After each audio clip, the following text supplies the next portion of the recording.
Merci Ingrid d'avoir accepté notre invitation. Moi, je rends grâce de cette chance que vous soyez avec nous aujourd'hui, ce soir. Première question. Alors moi, je ne vais pas parler parce que ce que je veux, c'est que vous écoutiez Ingrid. Pouvez-vous nous expliquer le contexte politique en Colombie au moment justement où vous vous engagez dans cette terrible course à la présidentielle? Qu'est-ce qui se passait en 2002, ça fait loin déjà, lorsque j'ai été kidnappée? Alors, la Colombie était à ce moment-là, elle est toujours, mais d'une façon différente, dans une guerre civile entre une guérilla d'extrême gauche communiste, plusieurs guérillas d'ailleurs, pas seulement une, mais dont la plus importante était les FARC, des groupes paramilitaires qui étaient financés par les trafiquants de drogue pour protéger leurs investissements, mais qui étaient aussi, d'une façon cachée, entraînés par des forces liées à l'armée colombienne. Donc, tout ceci faisait un panorama compliqué, parce que nous avions donc 3 acteurs dans la guerre: l'armée colombienne, les paramilitaires à cheval entre le trafic de la drogue et l'institution militaire, et la guérilla, qui donc s'était nourrie pendant très longtemps des mouvements et du financement, en particulier de l'Union soviétique. Donc, quand je suis en train de faire donc la politique en Colombie, qui est une politique avec des drapeaux très évidents, c'était d'une part la justice sociale, puisque c'était l'injustice sociale qui faisait que il y avait des personnes pour nourrir ces organisations criminelles. La lutte contre la corruption, une corruption généralisée en Colombie, qui faisait donc et qui permettait une impunité et donc que ces organisations fleurissent. Et, très important pour moi à ce moment-là, une véritable lutte pour l'environnement. Non pas comme un luxe que l'on pouvait s'offrir en plus, mais comme quelque chose d'essentiel, parce que ce sont les pauvres qui subissent le plus tous les effets lorsque l'environnement est ciblé. Donc, j'étais une candidate pas très aimée par la classe politique ni par l'établissement colombien, et donc ma campagne était une campagne d'opposition au régime colombien, tout en étant convaincue que c'était à travers la démocratie colombienne qu'il était possible de changer les choses. Et dans cet état d'esprit, je m'en vais donc à un endroit qui était un endroit spécial en Colombie. Il y avait à ce moment-là des négociations de paix dans un petit village qui s'appelait San Vicente el Caguán. Il se trouve qu'à San Vicente el Caguán, le maire de San Vicente el Caguán était un membre de mon parti, le parti vert, Oxygène Vert, que nous avions construit avec beaucoup d'autres Colombiens, et le maire de San Vicente était un membre de notre parti.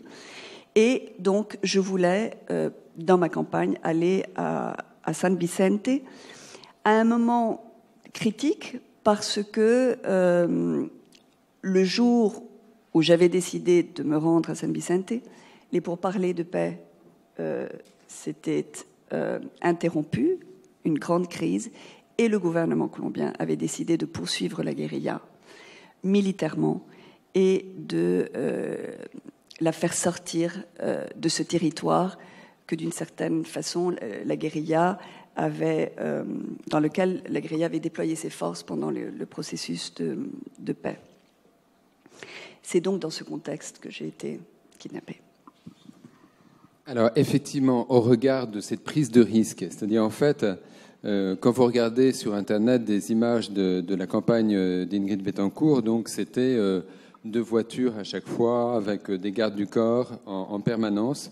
Est-ce que le jeu en valait-il vraiment la chandelle ? Je crois que dans la position qui était la mienne, de comprendre que je voulais changer la situation d'un pays qui était dans le chaos. Le risque pour moi n'était pas d'être kidnappé. Le risque pour moi était d'être tué. Pourquoi ? Parce qu'en Colombie, beaucoup de candidats à la présidence se sont fait assassiner en pleine campagne.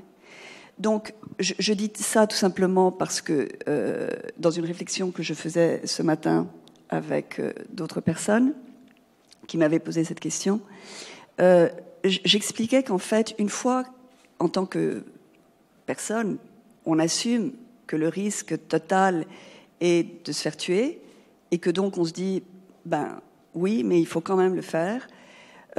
Les autres risques ne sont pas vraiment des risques. C'est-à-dire qu'on conçoit bien que tout le monde court des risques, qu'on est en première ligne si quelque chose se passe, mais d'une certaine façon, puisqu'on a accepté de faire de la politique en Colombie et que les risques sont hauts, ben oui, la réponse est oui, le jeu en vaut la chandelle. Est-ce qu'on peut arriver à conjuguer le désir d'accomplissement familial, donc élever 2 enfants, Lorenzo et Mélanie, et en même temps faire de la politique dans ces conditions de façon aussi dure, avec une menace de mort? J'étais convaincue que je pouvais, et je crois que je me suis trompée dans ce calcul. C'est-à-dire que j'ai toujours pensé que ce que je faisais n'était... Je me plaçais toujours à la frontière du risque. D'une certaine façon, j'étais devenue experte à vivre dans cette frontière du risque. Et d'ailleurs, pendant la campagne présidentielle, j'avais pris des risques beaucoup, beaucoup plus grands que celui d'aller à San Vicente, et en tout cas dans ma perspective. Donc aller à San Vicente n'était pas vraiment un risque, c'était tout simplement quelque chose de routine. Mais d'un point de vue contextuel, dans le sens de l'engagement politique, c'est vrai que l'engagement politique en Colombie à ce moment-là impliquait une priorisation sur mon temps dédié à la lutte que je menais, et que c'est un temps qui a été enlevé à mes enfants, spécialement avec l'enlèvement.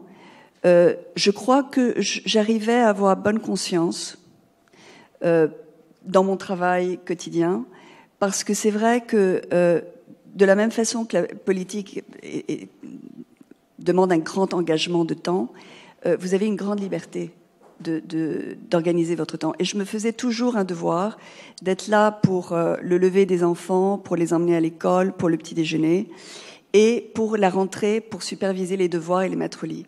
Et je croyais que, en jonglant avec ces temps qui étaient les leurs, et en essayant d'être maman en même temps que politique, j'arriverais à cette équation qui était évidemment compliquée. Aujourd'hui, je pense que finalement, ça a été infiniment dur pour ma famille, ce qui explique aussi qu'après la libération, j'ai décidé de prioriser mon temps d'une autre façon, et que cette priorisation a fait que, en particulier, mes enfants sont devenus l'objet premier de mes priorités. Alors, on va revenir à cette terrible journée du 23 février 2002, où vous décidez de vous rendre à San Vicente, à ce meeting politique, pour justement soutenir un maire élu de votre parti. Qu'est-ce qui s'est passé? Est-ce que vous pouvez nous raconter, revenir sur cette terrible journée? J'y reviens souvent, avec des sentiments mêlés. Bon, disons qu'au départ, le maire de San Vicente m'avait demandé de venir de façon urgente. Pourquoi? Parce qu'avec l'interruption du processus de paix, le maire craignait que les paramilitaires ne rentrent dans la ville pour saccager la ville en rétaliation pour du fait que la ville avait hébergé la guérilla pendant les dialogues de paix. Donc les gens avaient très peur.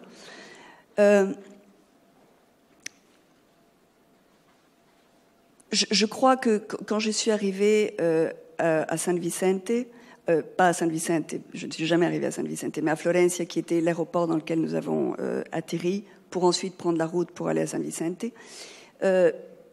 je voyais un spectacle qui était malgré tout rassurant.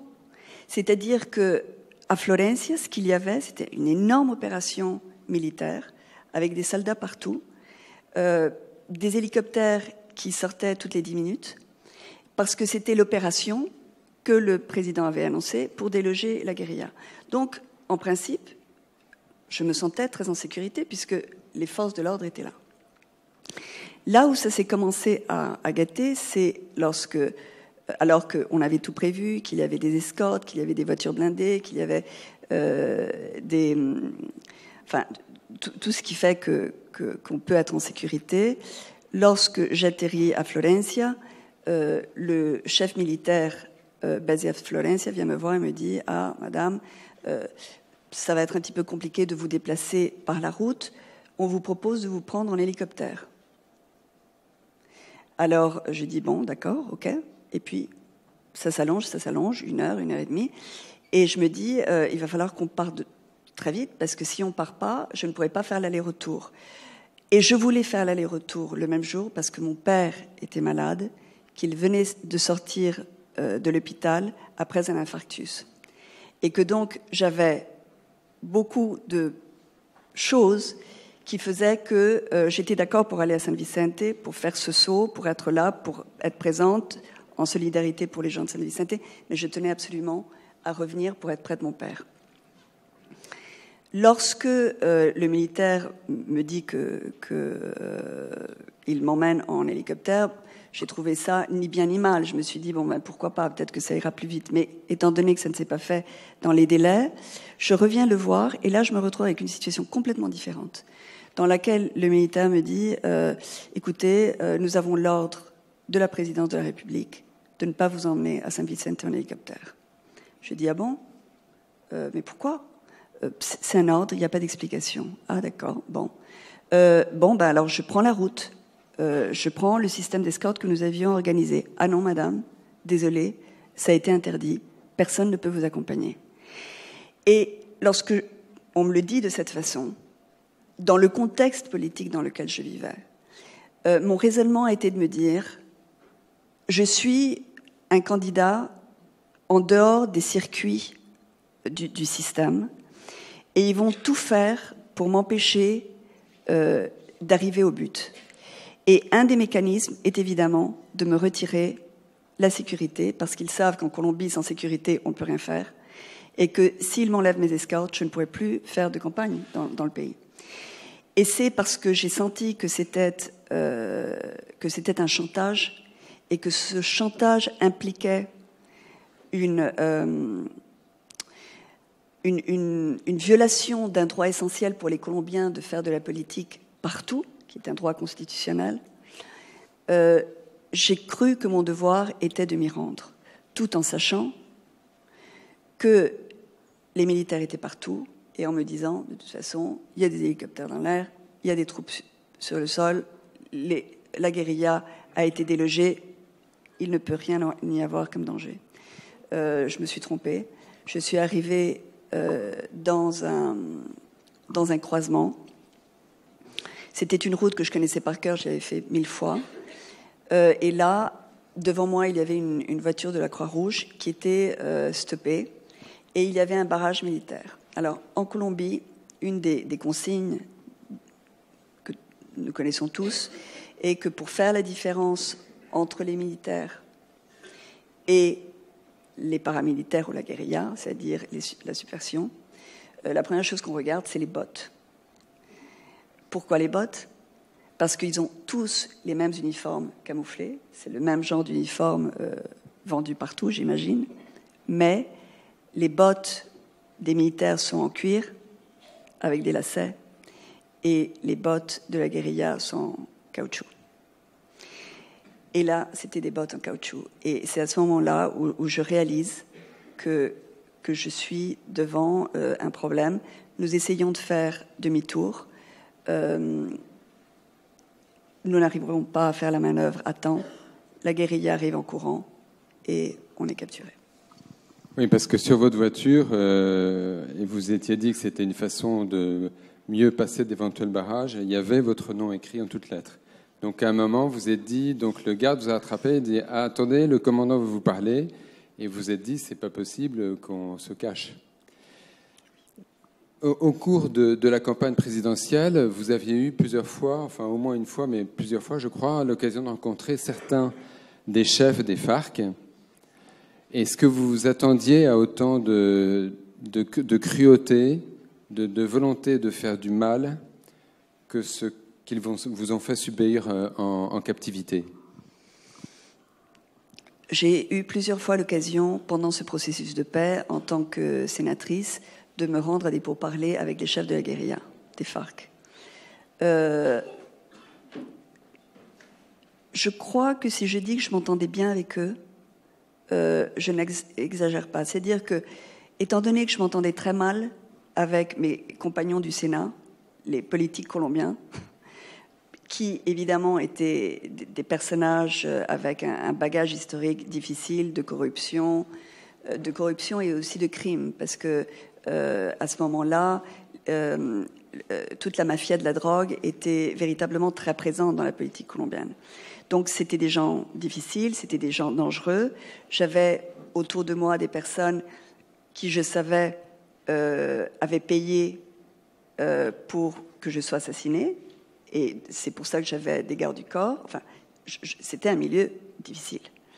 Donc, lorsque je me retrouvais avec les gens de la guérilla, d'une certaine façon, je me disais que eux aussi avaient, d'une façon différente, envie que la chose change, que le système change. Je discutais avec eux du fait que je croyais que parce qu'ils faisaient une guerre avec les caractéristiques qui étaient la leur, ils réussissaient à justifier le système. Et c'était ma grande critique à la guérilla. Je leur disais, cette guerre que vous menez est celle qui permet à la classe politique colombienne de maintenir une armée pour non seulement aller vous combattre, mais surtout pour maintenir un pays sous domination et sous domination dans l'injustice sociale totale, donc dans la répression sociale. Et c'était dans cette optique que je me sentais, si vous voulez, avec des affinités. Alors, une fois que j'ai été kidnappée, je suis rentrée dans une autre planète. Les gens avec qui j'avais parlé, c'était des gens qui, dans les pourparlers dans lesquels ils participaient, s'habillaient, eux, se déguisaient-ils probablement de personnes comme vous et moi. Mais c'est vrai qu'une fois rentrés dans leur monde, c'était totalement différent. Et c'était un monde fait d'une très grande violence, très hiérarchisé, avec des contradictions fondamentales, dont l'une, par exemple, juste pour n'en nommer qu'une, c'était le fait qu'il était convaincu que c'était une guérilla qui respectait l'égalité entre l'homme et la femme. Totalement faux. C'était une guérilla totalement machiste, parce qu'ils venaient tous d'un milieu paysan très machiste, et que donc les filles qui servaient dans la guérilla étaient utilisées à la fois comme combattantes, comme femmes de combat, et elles étaient d'ailleurs extraordinaires, mais aussi comme prostituées sans paye. Et que, évidemment, cela avait un effet sur la façon dont ils me traitaient moi. Parce que du coup, je devenais une prisonnière qui faisait pour eux partie de l'oligarchie. Donc j'étais l'ennemi de l'oligarchie. J'étais en plus soupçonnée d'être traître puisque, en plus, j'étais française. Donc c'était très bizarre. Une personne qui aspirait à la présidence de la Colombie avec une double nationalité, et j'étais une femme. Et une femme, cela voulait dire espionne, sorcière, etc., etc. Donc, mon séjour de 7 ans dans la jungle a été particulièrement difficile. Justement, est-ce que vous pouvez, parce que tout le monde n'a pas encore lu même Le silence a une fin, est-ce que vous pouvez nous décrire une journée type? Alors, il y a eu plein de journées type, parce que dans votre livre, vous le décrivez très bien, il y a ce passage donc, de longs mois sédentaires, où vous êtes caché dans un des multiples camps des FARC, et puis il y a d'autres moments où vous marchez pendant des semaines dans cet univers hostile. Mais comment ça se passait une journée type? Une journée type était soit une journée de marche, soit une journée de campement. Il n'y avait rien d'autre. Peut-être la première chose à dire, c'est que l'environnement est autre. Là, vous êtes là et d'une certaine façon, vous n'avez pas conscience de votre corps. Vous êtes là.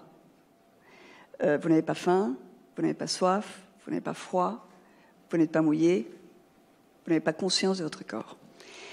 Dans la jungle, on ne peut pas oublier son corps parce qu'il est l'objet de toutes les tortures possibles. D'abord de l'environnement, les 1000 moustiques, les 1000 parasites, tout ce qui vous pique d'une façon différente. Vous apprenez à les nommer en fonction de l'irritation qu'ils vous causent et des effets qu'ils vous produisent. Toutes sortes de bestioles.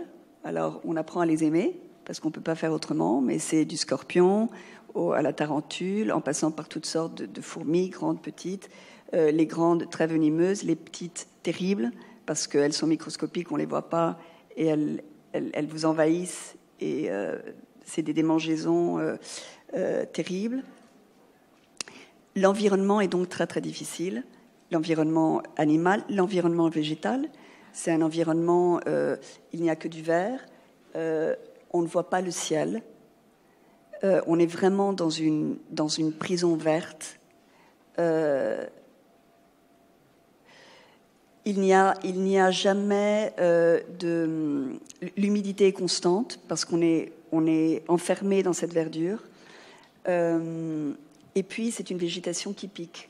Elle se protège elle aussi de tout ce qui l'entoure, avec des effets de cette sorte. Donc, chaque fois que vous touchez quelque chose, vous avez une épine, vous avez une urticaire.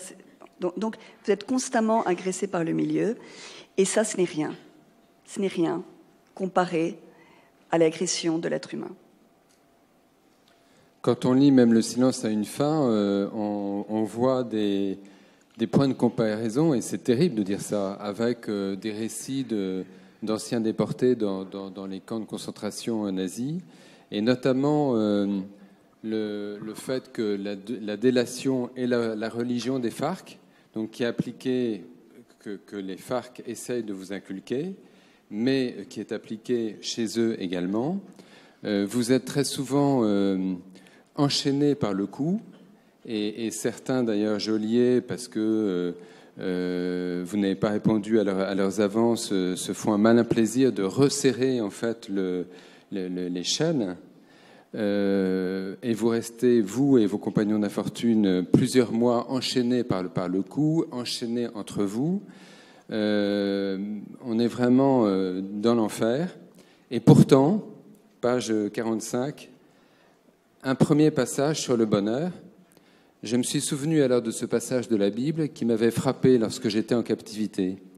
C'était un cantique de louange à Dieu dans le livre des psaumes qui décrit toute la dureté de la traversée du désert. La conclusion m'avait paru surprenante. Il était dit que la récompense de l'effort, du courage, de la ténacité, de l'endurance n'était pas le bonheur ou la gloire. Ce que Dieu offrait en récompense, c'était le repos. Est-ce que vous pouvez nous expliquer ça ? Bon, je crois que ça s'explique tout seul. Je pense que lorsque l'on a vécu une situation de ce qu'on peut appeler une tribulation, c'est-à-dire des moments extrêmes de difficulté,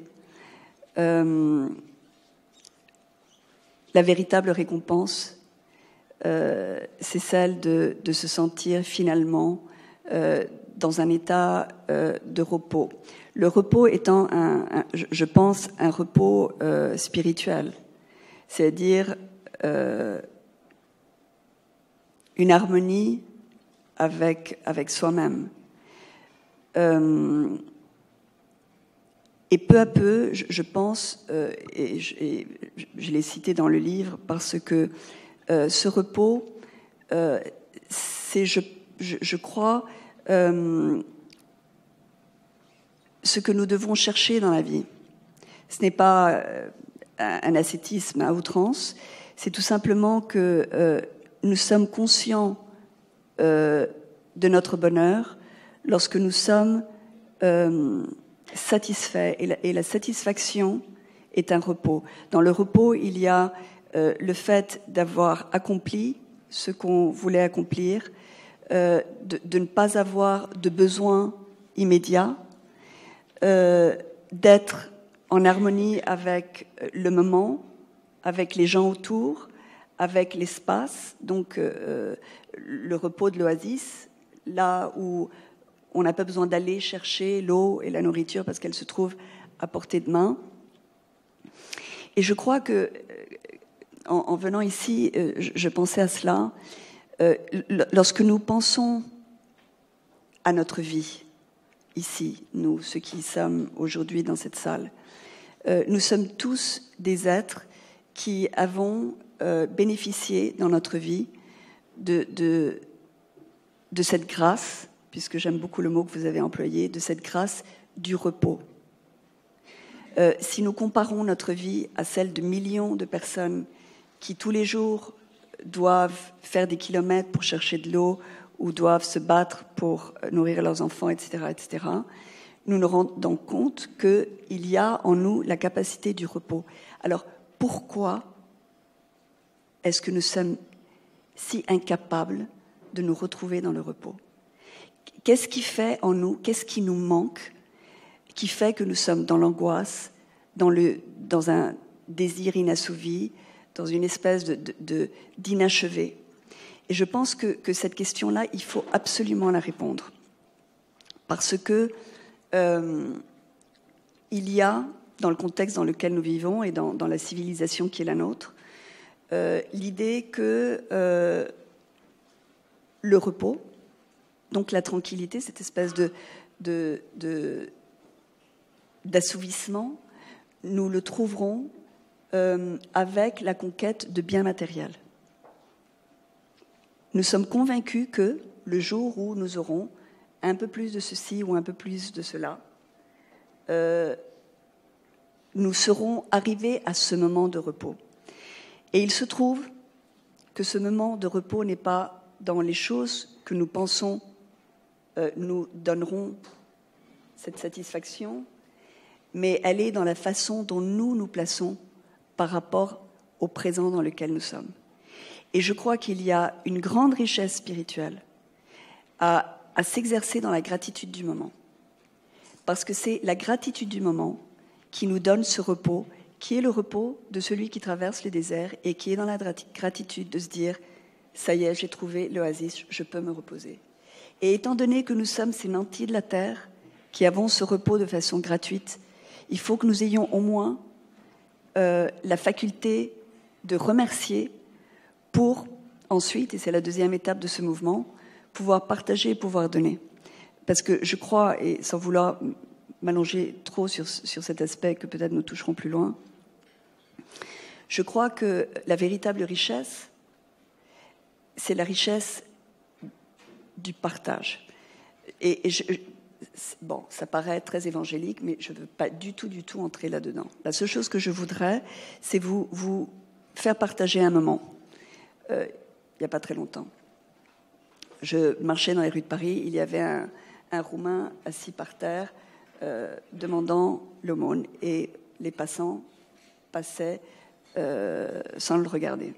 Et cet homme, avec son français bancal, essayait de se faire voir et de se faire remarquer pour qu'on lui jette une pièce. À un moment donné, une personne s'arrête, lui dit bonjour. Surprise de l'homme, surprise de la personne qui lui dit bonjour de voir la surprise de l'homme, grand sourire entre les deux. Et la personne repart. Eh bien, je crois que la richesse du moment a été cette joie partagée qu'une pièce ne peut pas donner. Parfois, une pièce, c'est le mépris. Je ne dis pas ça pour qu'on sourie aux gens qui demandent de l'aumône et qu'on ne leur donne rien. Je pense que c'est vraiment pas ce qu'il faut faire. Mais je crois qu'il faut comprendre que l'être humain se nourrit de beaucoup plus et que la reconnaissance en tant que de l'identité de l'autre est tellement importante. Et évidemment, j'en parle parce que j'ai vécu cela dans la jungle. Et je l'ai vécu d'une façon très très belle. C'est pour ça que j'ai été sensible à ce moment. C'était pendant une marche exhaustive. Ça faisait des mois que nous marchions. Et j'étais très malade. Tellement malade que moi, qui avais des gardes toujours autour parce que j'essayais de m'évader toutes les 10 minutes, eh bien là, j'étais tellement mal en point que les gardes m'avaient laissé jeter sur le chemin, sur le trajet, en me disant, de toute façon, vous êtes trop lente, on va aller jusqu'au campement, on va déposer nos affaires et on va revenir vous prendre. Donc, j'étais là, incapable de bouger. Tellement incapable de bouger que je me souviens m'être endormie et m'être réveillée, couverte noire de guêpes, qui était en train de se nourrir de mon sel, du sel évidemment parce que j'avais beaucoup transpiré pendant la marche, et qui se nourrissait de mon sel. Et de m'être dit, quel bonheur d'avoir quelque chose qui prend soin de moi. Parce qu'en fait, je sentais que ces abeilles m'enlevaient l'odeur horrible que j'avais, crasse, et me laissaient l'odeur de leur miel. Donc, je suis devenue très amie avec les abeilles à ce moment-là. Mais l'histoire que je veux vous raconter, j'ai des images comme ça qui arrivent, vous m'excuserez, ça m'arrive tout le temps. Mais là où je voulais en venir, c'est que, étant là, assise, très malade, je vois une file d'hommes enchaînés les uns aux autres par le cou, avec des barbes, c'était dantesque, en haillons, avec ils portaient des sacs à dos immenses avec toutes sortes de choses. C'était comme un déménagement sur leur dos de chacun. Et quand j'ai vu la scène, je me suis dit, oh mon Dieu, mais quelle horreur!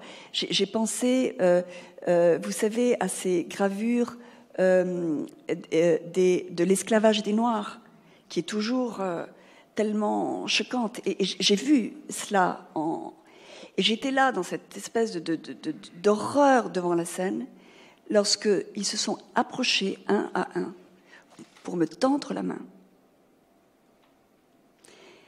et me dire, tenez bon, courage.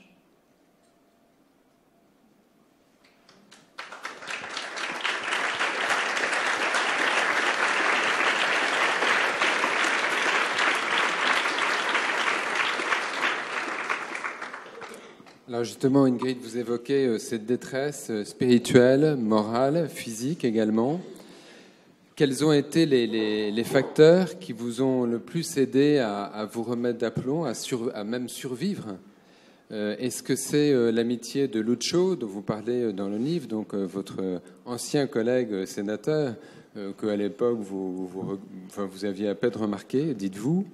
Est-ce que c'était les paroles très réconfortantes de votre mère, qui tous les jours se levait à 5 heures du matin pour passer dans l'émission de radio et en ayant l'espoir que vous alliez écouter? Est-ce que c'est votre force de caractère? Est-ce que c'est Dieu? Tout ça fait partie de ce qu'est notre force à chacun de nous. Pour typifier un petit peu l'équation, je dirais que l'amour que l'on reçoit des autres nous donne la résilience. Cette espèce de courage pour tenir, de force. Elle ne nous appartient pas, elle nous est donnée par l'amour de l'autre qui nous fait sentir important pour lui, et du coup nous voulons être forts pour ne pas lâcher prise pour celui qui nous aime. Mais, et c'est pour ça que c'est très beau, l'amour que nous avons pour les autres, maintenant c'est celui que nous avons, que nous donnons aux autres, c'est cet amour-là qui nous donne le courage. Et donc nous vivons de l'amour. L'amour, c'est la force. C'est celle qui nous permet de supporter, c'est celle qui nous permet d'avancer. Supporter avec l'amour que nous recevons, avancer avec l'amour que nous avons pour les autres. Vous dites à un autre passage du livre, « Je découvrais ce que les autres ont de plus précieux à nous offrir, c'est le temps auquel la mort donne sa valeur. » Comment gériez-vous justement ce rapport au temps ? Je pense que je le gérais très mal et j'essaie de m'améliorer. Et donc, si vous voulez, quand j'étais en captivité, le constat de l'échec était tellement total, j'avais tout raté, qu'il a fallu vraiment passer par une espèce de profonde remise en cause, de me dire, bon, si j'ai la chance de revenir, si jamais un jour j'ai une seconde chance dans la vie, qu'est-ce qui est fondamental ? Qu'est-ce que je ne peux pas rater ? Qu'est-ce qui est quelle est la chose la plus importante pour moi ? Et la réponse, elle a été très visible, immédiate. Ça a été mère. Je peux rater tout le reste.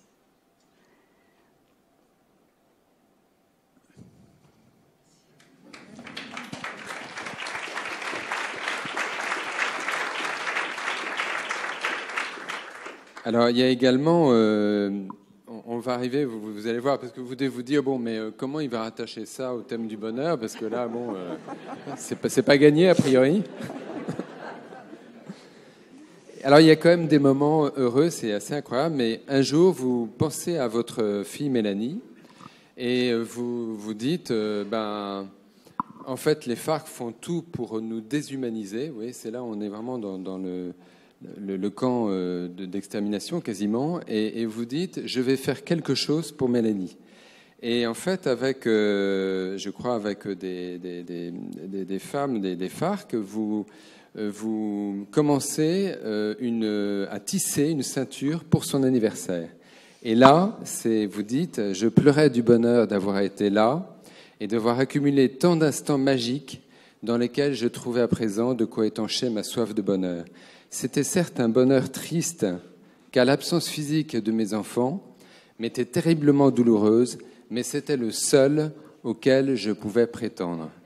Donc, comment on peut arriver dans des moments, ce que vous avez vécu, et j'espère que jamais, à aucun de nous, ça pourra arriver, même le 10e de ce que vous avez vécu, comment on peut arriver à ressentir un moment de bonheur, même triste ? Et qu'est-ce que c'est que le bonheur triste ? Bon, je crois que les êtres humains, nous vivons dans cette espèce de dualité, parce que rien n'est parfait, et que les bonheurs ont toujours ce double aspect, qui d'une certaine façon donne aussi le bonheur dans la tristesse, donne aussi, comme le temps vis-à-vis de la mort, la valeur au bonheur. Je crois qu'il faut peut-être travailler un petit peu sur les définitions de tous ces concepts. Nous avons des moments de joie, évidemment, des moments de joie pure dans lesquels tout s'éclipse et nous n'avons que cet instant de bonheur parfait. En général, des moments d'amour ou des moments de grande réussite professionnelle, enfin, des moments où nous sentons que c'est comme si tout s'alignait dans la perfection pour nous permettre cet instant parfait de joie. Mais je pense que le bonheur le bonheur est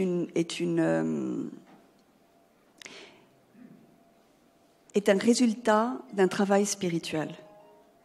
Et quand je parle de spiritualité, ne pensez pas que c'est de la métaphysique. La spiritualité, je la comprends surtout comme la richesse qui nous est donnée dans le rapport que nous tissons avec les autres. La spiritualité n'est pas une donnée intimiste et solitaire.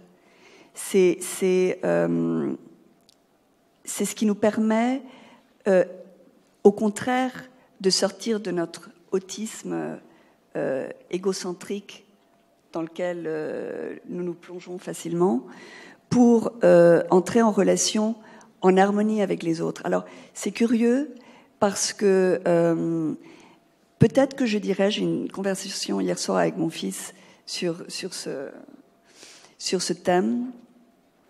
On discutait la place de l'ego, et il me disait, maman, l'ego n'est pas nécessairement négatif. Et je lui disais, fais attention avec ton ego, parce que c'est ton pire ennemi.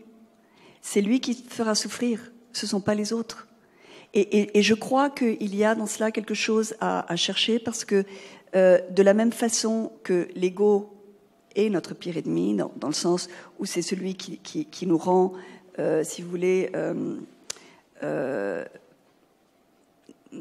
sensible de façon négative à l'approche de l'autre, je pense que le bonheur, c'est la possibilité que nous avons de nous sortir de nous-mêmes, de nous oublier, c'est très important de s'oublier,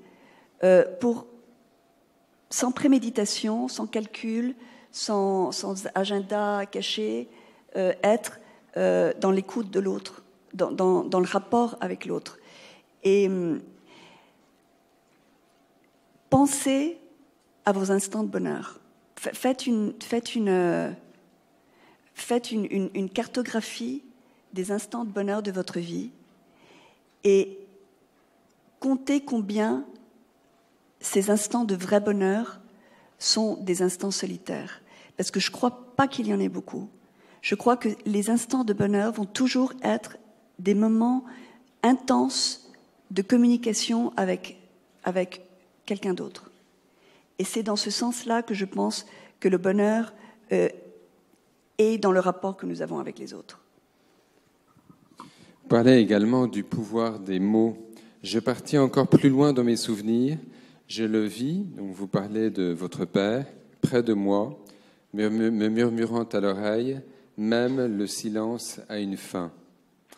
Je le répétais après lui, balayant mes peurs, avec l'incantation victorieuse de Pablo Neruda sur la mort. C'est aussi ce langage d'introspection, ces souvenirs de ces relations privilégiées avec vos proches qui a fait que vous en êtes sortis ? Oui. Je crois que toute, je le disais au départ, notre force, elle nous vient des autres et nous donnons la force aux autres. Dans ces amours qui sont les nôtres, nous essayons de nous accrocher à toutes ces aides, ces béquilles qui nous ramènent à cet instant de communication et d'amour et de bonheur avec cette personne. Et que les mots sont très importants. Les mots sont peut-être ce que nous gardons de plus cher de la personne que nous aimons. Ils nous habitent, ils nous construisent, ils nous dévoilent des réalités, ils nous font prendre conscience de qui nous sommes. Si je vous demande à un de vous ici, dites-moi quels sont vos plus gros défauts, la réponse sera les défauts qu'on vous a dit que vous aviez. Ce ne sera pas ceux que vous croyez que vous avez. Parce que nous vivons en miroir de ce que les autres nous apportent. Nous avons besoin de l'autre pour prendre conscience de qui nous sommes. Donc je pense que c'est important de comprendre cela. Il y a dans le monde d'aujourd'hui une une solitude de la consommation. C'est une grande solitude. Et je crois que si nous faisons une analyse de ce qu'elle nous donne, cette consommation, on va se retrouver très, très appauvri. Pensez par exemple à ce que vous avez mangé à midi ou à ce que pour faire quelque chose de très matériel. Et vous allez avoir le souvenir de l'expérience du goût que vous avez eu, mais vous ne pourrez pas dupliquer l'expérience en tant que telle. Alors que si vous vous souvenez d'un moment avec un être aimé, le souvenir vous ramènera à l'expérience, elle. C'est-à-dire que ce que les autres nous donnent, c'est quelque chose que nous pouvons nous répéter à nous-mêmes sans nous lasser, alors que les choses que nous consommons, elles s'évanouissent dans le souvenir. Et c'est pour ça qu'il faut que nous soyons conscients de ce que les autres sont pour nous et de ce que nous sommes pour les autres. On va parler un peu de la performance. Il y a votre volonté farouche de vous évader. Alors, est-ce que vous pouvez nous raconter une des expériences, le contexte, est-ce que c'était faisable ou pas? Comment ça se passait, puisque je crois que vous êtes évadé 5 fois. Plus, mais j'en ai raconté que 5 parce que, bon. Je vais vous raconter la dernière évasion. Parce que, en fait, quand j'y pense, je la trouve assez drôle. C'était, je pense, dans la 3e année de ma captivité. Et j'avais été réunie avec un autre groupe de séquestrés, d'otages. J'étais donc devenue très amie avec Lucio dont vous parliez, avec qui j'ai parlé hier soir, au téléphone. Et Lucio était un homme absolument extraordinaire qui était malade il avait une très grande diabète. Et jusqu'au moment de son enlèvement, il avait été sous insuline. À partir de l'enlèvement, plus d'insuline. On se demandait, lui et moi, comment il faisait pour être vivant. Il était vivant. Et il me dit, c'était au mois de décembre de cette année, on attendait des nouvelles politiques qui, nous pensions, permettraient d'ouvrir la possibilité d'une négociation et donc d'une libération. Et puis, rien n'a marché. Et on se retrouve, 31 décembre, dans une dépression totale, parce maintenant on savait que ça allait durer. Et il me dit, il faut absolument qu'on s'évade. Moi, je ne sais pas faire, toi tu l'as fait plusieurs fois. Est-ce que tu es d'accord pour t'évader avec moi? Je lui dis oui, on peut essayer de s'évader, mais il faut préparer ça. C'est pas quelque chose que l'on fait en se disant partons demain. Il faut vraiment le préparer. On a mis 6 mois à préparer l'évasion, parce qu'il fallait faire beaucoup de choses. Il fallait d'abord s'approvisionner peu à peu, prendre des choses qu'on pouvait garder pour manger pendant l'évasion. Il fallait construire des éléments, en particulier des sacs à dos pour pouvoir emmener des choses, essayer d'avoir des cordes, parce qu'on avait besoin de cordes pour pouvoir s'évader, trouver des chaussures de remplacement, parce que quand on est séquestré, vous devez laisser vos bottes en face de ça s'appelle la caleta, l'endroit où vous dormez, de façon à ce que personne ne va partir dans la jungle pieds nus. Donc, les bottes sont une garantie de présence. Et les gardes révisent les bottes, que les bottes soient en face de toutes les caletas de tous les prisonniers. Parce que nous dormons sous des moustiquaires, ces moustiquaires en général sont noirs, et donc même avec une lampe de poche, c'est difficile de voir si on est vraiment dedans. Donc, sachant ça, il fallait trouver des bottes, il fallait construire des sacs à dos, il fallait faire des approvisionnements, des cordes, etc., etc. Et puis, étant donné que dans mon esprit, le plan était de s'évader en prenant la rivière, il fallait des flotteurs. Parce que ça allait être des heures et qu'on n'allait pas tenir. Et donc, pour flotteurs, je m'étais dit qu'on pouvait utiliser des bidons d'huile, qu'on pouvait recueillir de la consommation du campement, en disant qu'on avait besoin de ces bidons pour aller chercher de l'eau, pour avoir de l'eau près des caletas, pour se laver les dents et les mains, sans aller à la rivière. Et donc, ça, c'était permis, on pouvait avoir des bidons. Donc, on disait que le bidon s'était cassé, on le cachait, et on en demandait un autre, et de cette façon, on pouvait avoir des bidons comme flotteurs, mais il fallait aussi faire un harnais pour pouvoir mettre les bidons, pour pouvoir s'en habiller au moment d'évasion. Bon, donc il fallait préparer ça. Les jours passent, tout était prêt, mais il me fallait un moment propice, et pour que ce moment propice arrive, il fallait un orage. Pourquoi ? Parce que l'orage, ça fait du bruit, et que quand on s'évade, on fait du bruit, donc on a besoin de l'orage pour cacher le bruit que l'on fait en s'évadant. Dans la jungle, il pleut tous les jours. Donc normalement, un orage, ça arrive tout le temps, c'est pas un problème. Sauf que là, pendant 6 mois, sécheresse totale. Il n'y a eu pas une goutte d'eau. C'était impressionnant.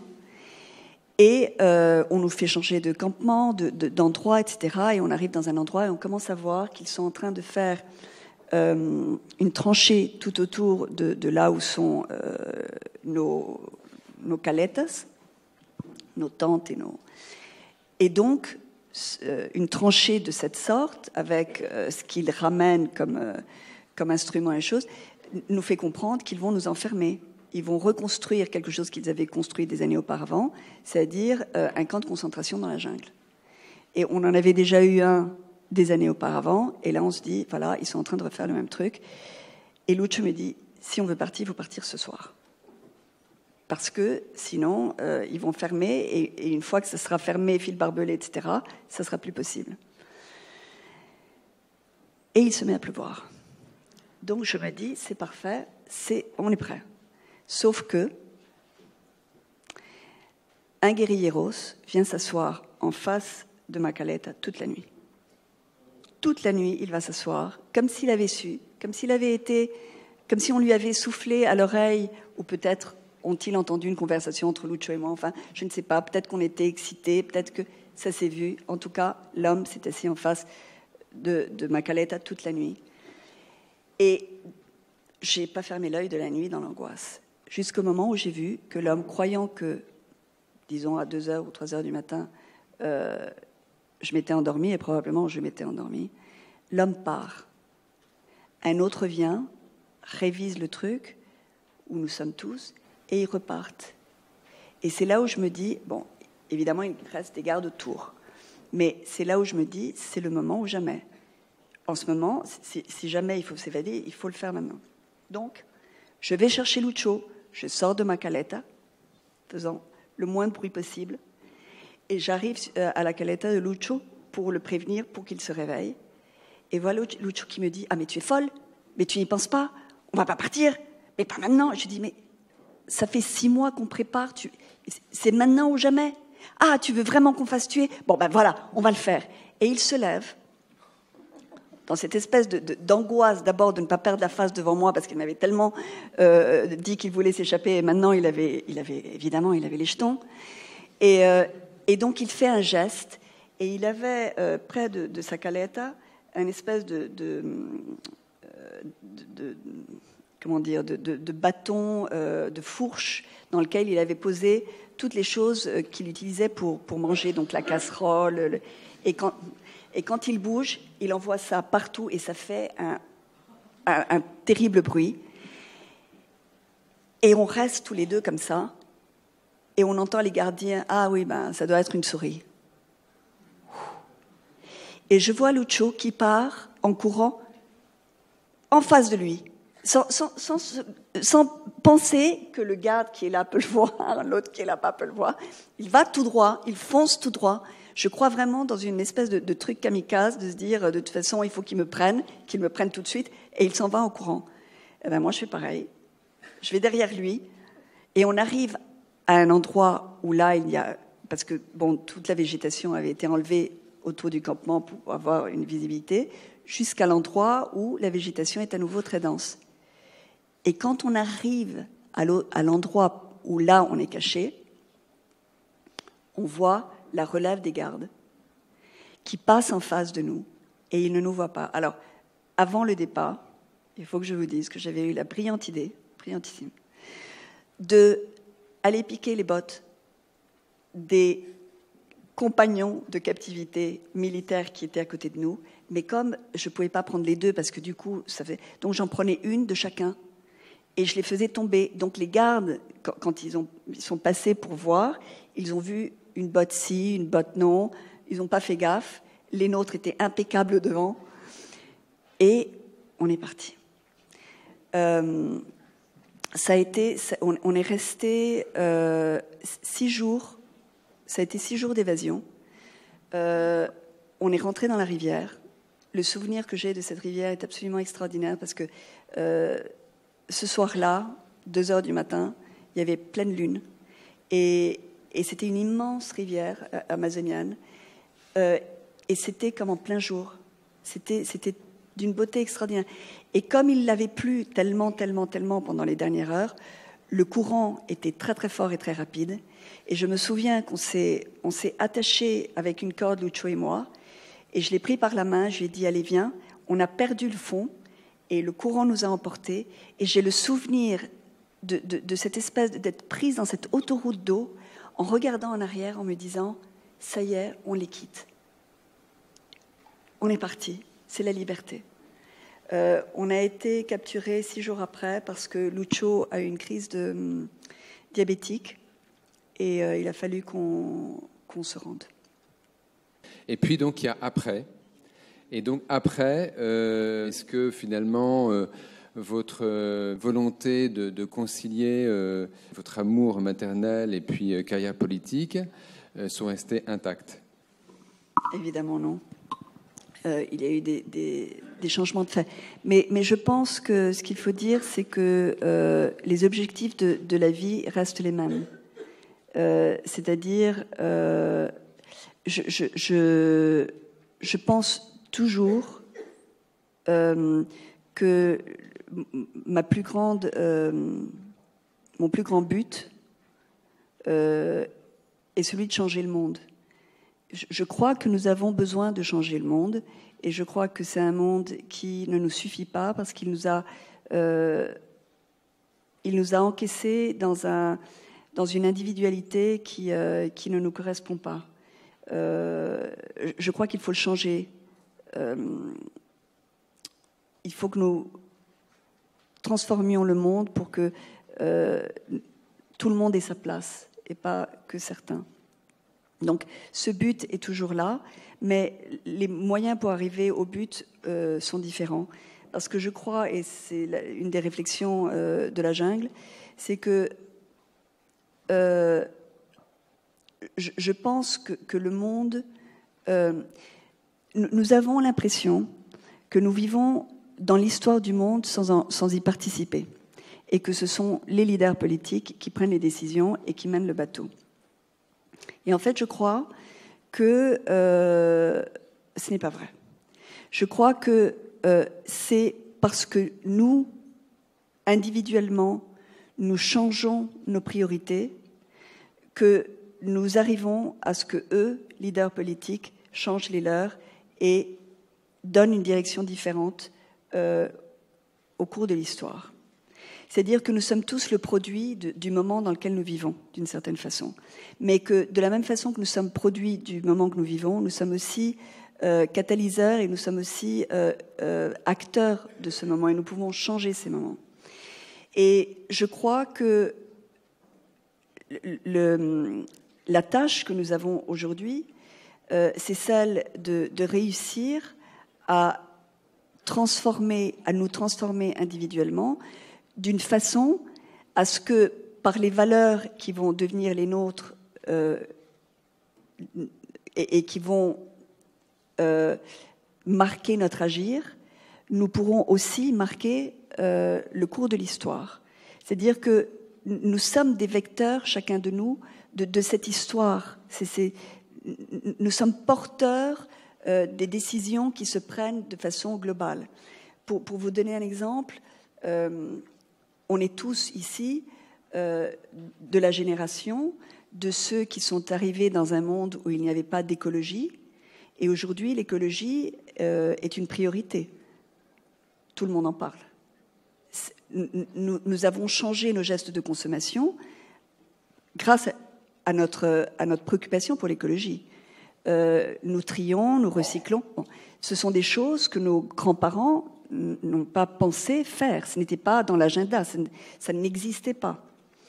Dans le futur, il y aura des choses que nos enfants feront que nous n'aurons même pas pu imaginer.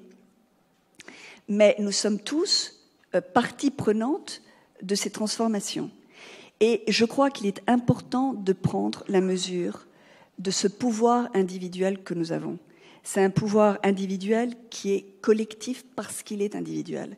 C'est-à-dire que nous nous sentons seuls dans nos préoccupations, mais en fait, nous nous rendons compte que nous sommes des milliers, voire des millions, à sentir de la même façon, à vouloir de la même façon, à vouloir les changements dans le même rythme, et que c'est dans la mesure où nous prenons conscience de ce pouvoir que nous avons que nous pouvons faire que le monde change.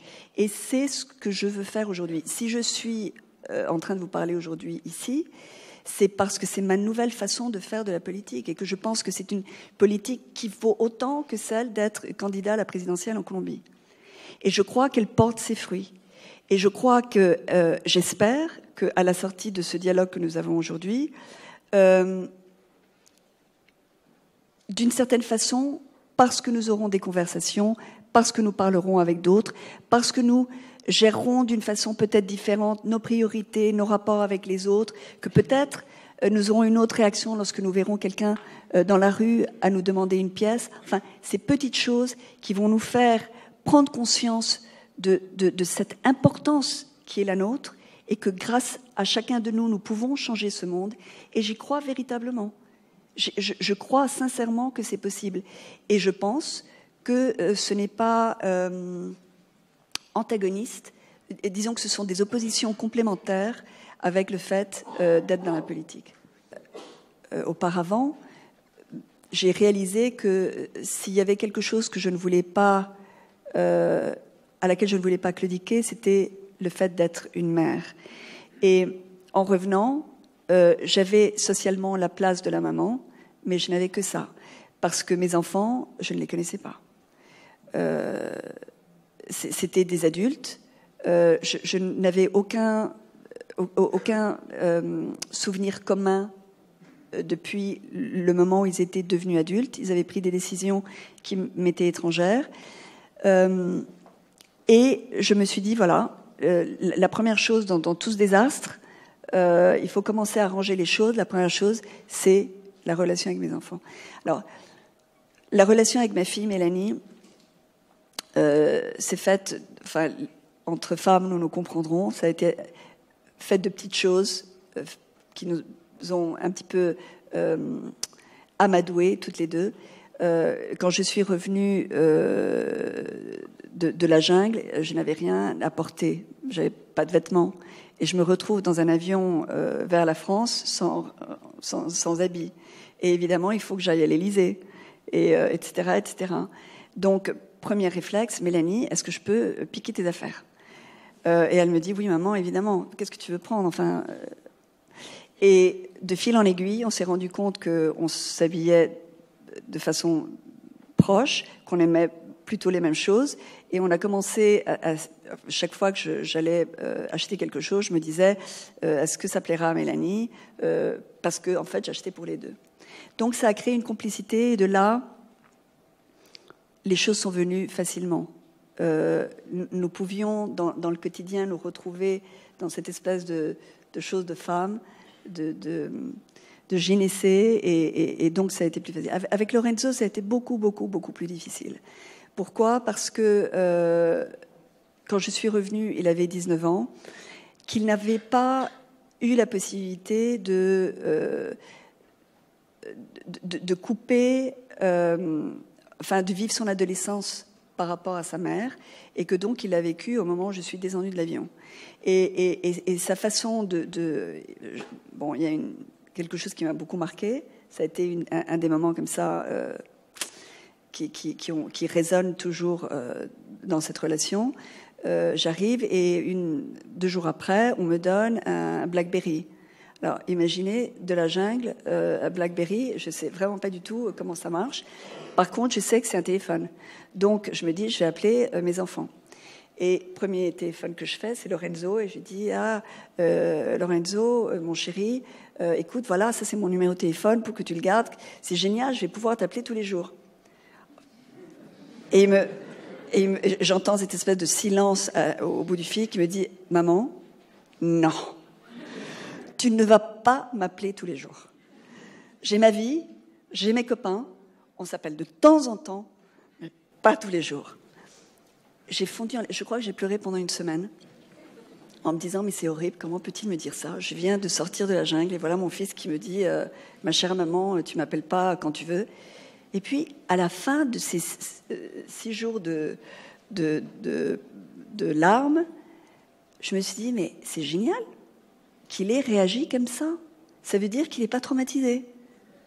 Il réagit comme tous les enfants réagissent. Enfin, tous les enfants, non, tous les hommes réagissent, donc c'est parfait.